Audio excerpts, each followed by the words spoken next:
not a game, it's a rich thing.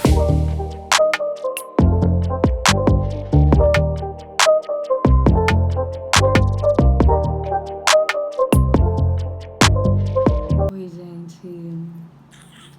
Primeira vez aqui. Tô morrendo de vergonha. Mas eu vou tentar, tá? Então, assim, tô criando um canal, Geobaidoó, tá? E eu vou tentar falar de alguns assuntos aqui, porque tem me pedido bastante meus alunos pra comentar. Então, hoje eu fiquei bonita, fiz o cabelo, tá? Arrumei um espacinho aqui na casa da minha mãe, em silêncio, sabe? Falei pra ela não me gritar, falei, não me gritar. Parece na porta e bate baixinho. É assim, né? Então, como eu tinha falado com alguns alunos, eles falaram, professora, a senhora tem que fazer, porque a senhora não tem vergonha. Falei, lógico que eu tenho. Eu sou virgem, gente. Virgem tem vergonha de tudo, imagina. Mas assim, outra coisa também, tem cabelo branco, tá, gente? Eu pintei aqui com lápis de olho, olha. Eu fiquei bonitinha, né? Então dá pra vocês aprenderem um pouquinho hoje. Então, nós estamos falando sobre uma aula de geografia sobre o espaço, tá? A divisão do espaço aí. Gente, se eu errar assim as coisas falando, vocês sabem, né? Porque eu tô nervosa e eu vou me atrapalhando em tudo, tá? Mas assim, eu vou consertando, tudo bem? Então, vem aqui.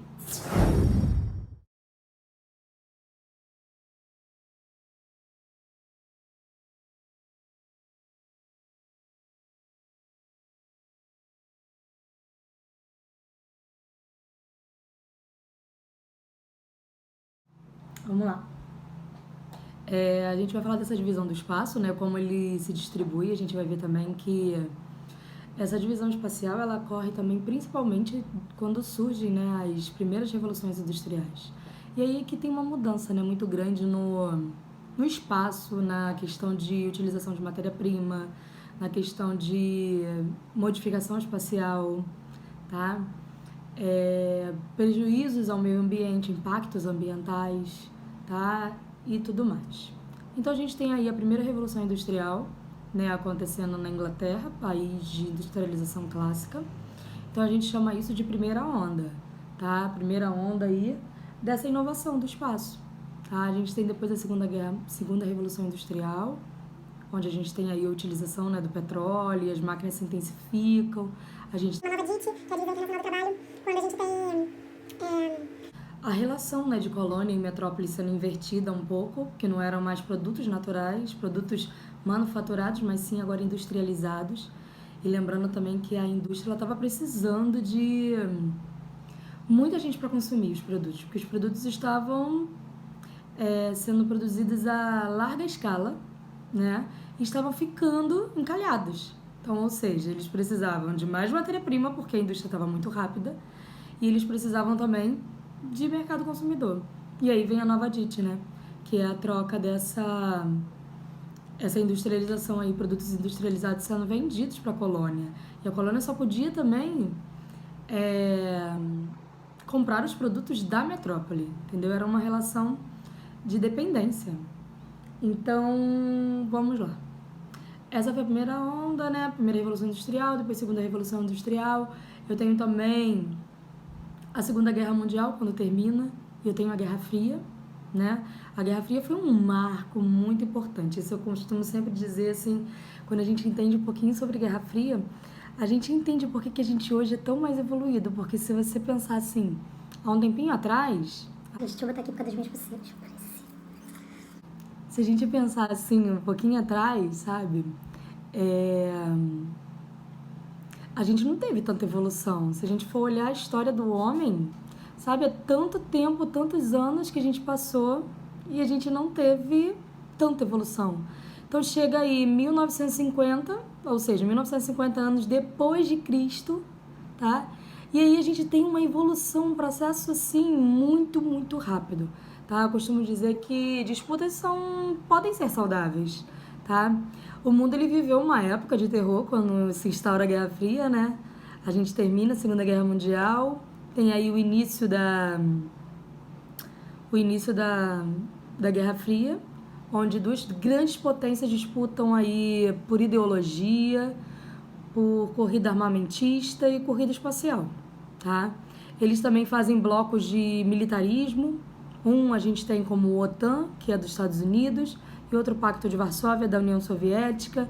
A gente sabe que o Pacto de Varsóvia não existe mais, isso eu vou falar numa outra aula, que eu não falo só de Guerra Fria, tá? Aí eu explico direitinho. Mas enfim, a Guerra Fria ela trouxe vários avanços, tá? Se a gente hoje, a gente pode falar que a gente tem exames, tá? Muito potentes que diagnosticam, assim, doenças bem difíceis, aí graças à Guerra Fria, tá? Se a gente tem hoje a internet do jeito que tá, é graças à Guerra Fria, porque foi nela que foram descobertos aí os cabos de fibra ótica para se comunicar durante a guerra, tá? Esse ponto eu dou para os russos.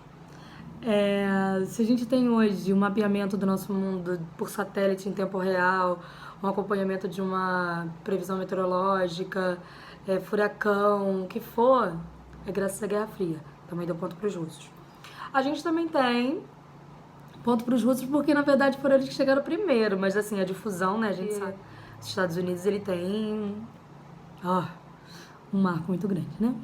Então, tem também a questão da Lua, né? Do espaço, a conquista do espaço. A gente tem os armamentos, tá? A gente fala, quando a gente fala de arma nuclear, né? A gente só pensa em bomba de destruição do mundo e tudo mais.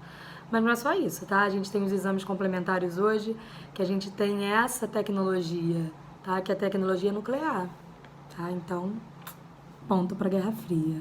Guerra Fria foi muito bom, gente. Pra geografia, então, a Guerra Fria, assim, ela foi uma mãe, sabe? Porque a gente hoje tem mapas super bem elaborados. Então, o que eu tô querendo dizer pra vocês? Que isso tudo foi uma evolução, tá? Só um minutinho. Tá? A Guerra Fria, todo esse processo aí de evolução do espaço, do conhecimento, e aí a gente vai marcar isso em 3 fases que Milton Santos chama em sua obra de A Natureza do Espaço. Ele divide em 3 momentos. O primeiro, meio natural, meio técnico e meio técnico científico informacional, ou seja, esse está incluído nesse e esse está incluído nesse, tá bom? Então vamos falar do meio natural. O meio natural seria uma coisa meio pré-histórica, sabe?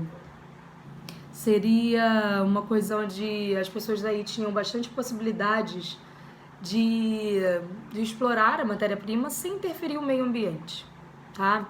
A gente pode pensar aí um pouquinho como se fossem os nômades, como se fossem os índios, sabe? Quando eles exploravam, utilizavam o meio natural com técnicas rudimentares, tá? Sem prejudicar o meio ambiente. Uma outra coisa eu vou finalizar quando eu falar das 3 fases, tá? Então essa é o meio natural. Técnicas rudimentares e pouco impacto ambiental, vamos dizer assim, porque eles exploravam, mas eram poucos impactos ambientais. Agora a gente tem depois uma outra fase que é o meio técnico. Isso é uma fase também cronológica, tá, gente? Isso é por período. Então, ao meio técnico, o que eu vou ter no meio técnico? No meio técnico eu vou ter a invenção das máquinas, eu vou ter a questão da Revolução Industrial. O que eu tenho com a Revolução Industrial? A inversão de papéis aí de pessoas trabalhando no campo e vindo para a cidade. Tá? Eu tenho um êxodo rural talvez aí um pouco positivo em países industrializados, né? Em países ricos, como o caso da Inglaterra. Que a Inglaterra, na verdade, ela precisava de mão de obra para as indústrias. Então as pessoas saem do campo e vão para as indústrias. Porém, eu tenho também um grande impacto ambiental, porque essa Revolução Industrial, ela vai usufruir, né, de muito mais matéria-prima, o que vai causar aí um grande impacto ambiental, tá ok? Então essa seria o meio técnico. Técnico é por meio da técnica, por meio da utilização das máquinas, Revolução Industrial, ok? Meio natural é então a utilização de técnicas rudimentares. Baixíssimo impacto ambiental. Dava para a natureza se reconstituir ao longo do tempo. Segundo, eu tenho, então, meio técnico. Invenção das máquinas. Invenção das máquinas, bastante utilização de mão de obra e impacto ambiental severo, tá? E por último, então, eu vou ter uma aliança com isso tudo. Eu vou ter o meio natural, o meio técnico e o científico informacional, que assim a gente chama a terceira fase, isso por Milton Santos, tá? Um dos maiores o maior geógrafo do Brasil, tá bom? Então a terceira fase é meio técnico, científico, informacional, tudo bem? O que muda nessa relação? A relação do meio técnico, científico e informacional, ela tem a ver com a terceira revolução industrial, tá? Então eu tenho uma interação entre a técnica e a ciência, tá? Eu tenho uma internacionalização do conhecimento e eu tenho também a terceira DIT, né? Que é quando as metrópoles não acham tão interessante, né, manter indústria de roupas, calçados nas metrópoles para poder vender. Então, o que eles fazem? Vamos enviar essas indústrias para os países mais pobres, tá? E seriam as colônias, né? Então, elas mandam aí as indústrias para os países mais pobres, explorando a mão de obra, explorando a matéria-prima, a energia, se prevalecendo aí de incentivos fiscais, né? Porque muitos países atraem com a isenção de impostos, doação de terrenos, leis ambientais brandas demais, né? Que a gente tem um caso aí da Vale, em Mariana e Brumadinho.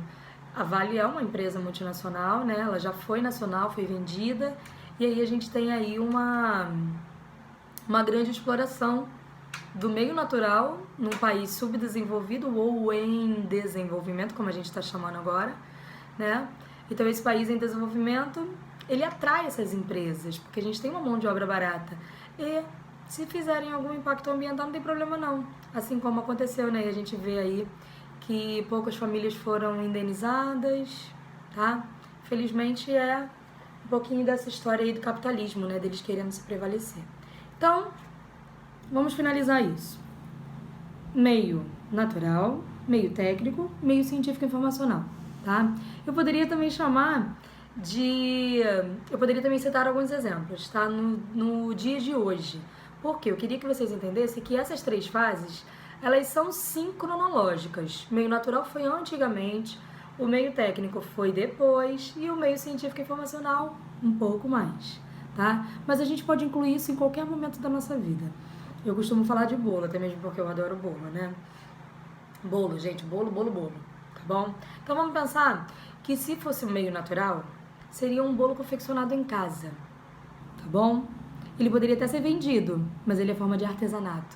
Então eu estou utilizando um pouco de matéria-prima, a minha mão de obra, o meu gás e tudo mais em casa, e isso seria o meio natural, tá? Eu tenho pouca exploração.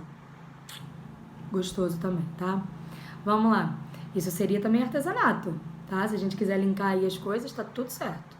O próximo, então, é o meio técnico, quando surgem as indústrias, tá? E aí, eu vou ter uma grande produção de bolos. Vocês já comeram um bolo daqueles de embalagem assim? Aquele que a gente tem de chocolate, aqueles bolos que a gente compra no mercado, perto de onde fica o pão de forma, tudo para não falar marca, tá?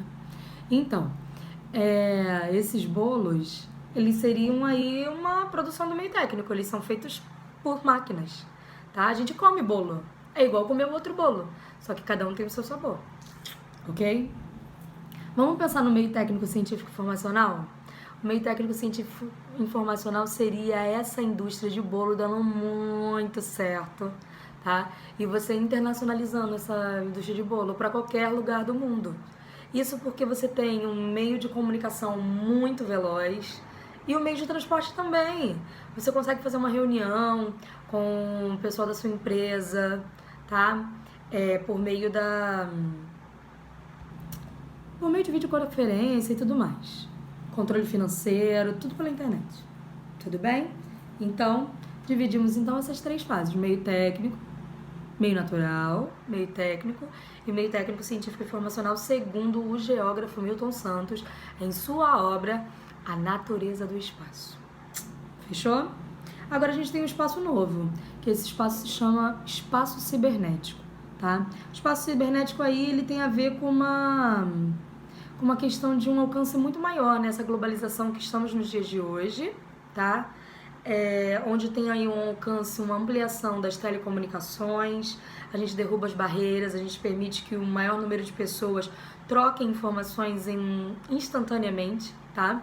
Mas isso não está na obra de Milton Santos, isso agora é um momento que estamos vivendo, tá? Milton Santos infelizmente já morreu, tá? E a gente agora chama esse momento de espaço cibernético. Tudo bem? Esse espaço aí de troca de informações, onde a gente tem também um fenômeno conhecido como aldeia global. A aldeia global nada mais é o que a própria proposta do nome, né? Aldeia global. Nós todos, então, vivendo uma única aldeia. Lógico, que a gente sabe que nem todas as pessoas fazem parte dessa globalização. Triste, né? Embora a gente seja aí uma das pessoas privilegiadas de poder fazer parte dessa globalização, a gente ainda não faz dela direito, né? Mas a gente vai meio que capenga fazendo parte dessa globalização.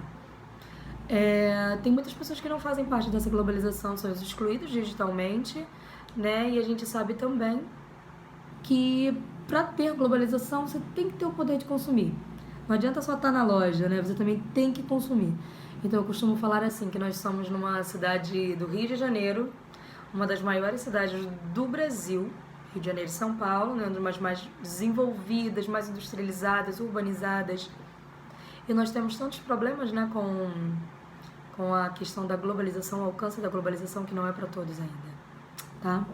Então esse daí seria o espaço cibernético, tudo bem? Esse espaço cibernético aí, ele foi denominado cyberspace. Ó, meu inglês, como eu tô fera. É isso, internet, disseminação de mercado de consumidor, compras pela internet, cabos de fibra ótica e tudo mais. Por enquanto a gente fica aqui, tá? Essa foi a nossa aula sobre as 4 fases, né? 3 de Milton Santos e uma última, que é a atual, que é a espaço cibernético. Espero que vocês tenham compreendido. Qualquer coisa deixa aí. Deixa nos comentários, tá? Assim que eu tiver tempo eu respondo. E dá um like, né, gente? Se inscreve no canal. Vou fazer uma vinheta pro próximo, tá? Beijo.